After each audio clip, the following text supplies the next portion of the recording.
அனைவருக்கும் இனிய சுதந்திர தின வாழ்த்துக்கள். சில யங்ஸ்டர்ஸ் கிட்ட சுதந்திரம்னா என்னன்னு கேட்டேன்.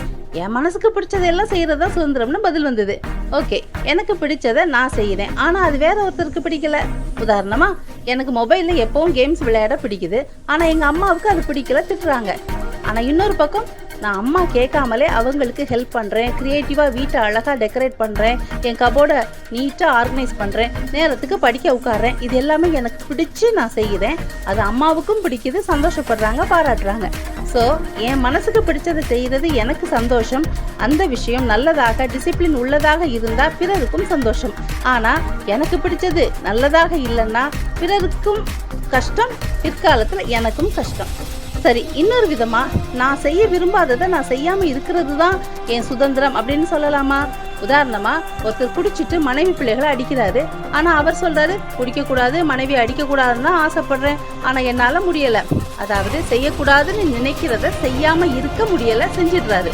இதைத்தான் அடிமைத்தனம்னு சொல்றோம். தவறு அப்படின்னு தெரிஞ்சும் விட முடியலன்னா அந்த பழக்கம் நம்மை அடிமைப்படுத்தியிருக்குன்னு அர்த்தம். பாவம் செய்கிறவன் பாவத்திற்கு அடிமையா இருக்கிறான் அப்படின்னு பரிசுத்த வேதாகமம் சொல்லுது. எல்லாரும் பாவம் செய்து தேவ மகிமை இழந்திருக்கிறோம். ஆனா இயேசு கிறிஸ்துவின் ரத்தம் சகல பாவங்களையும் நீக்கி நம்மை சுத்திகரிக்கும். இயேசு நமது பாவங்களை மன்னித்து பாவ அடிமைத்தனத்திலிருந்து நம்மை விடுதலையாக்குகிற தெய்வம்.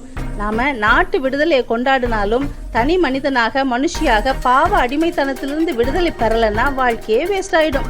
இதுவரை இல்லைன்னா இந்த சுதந்திர தினத்துல இயேசு பாவத்திலிருந்து தர்ற விடுதலையை பெற்றுக்கொள்ளுங்கள்.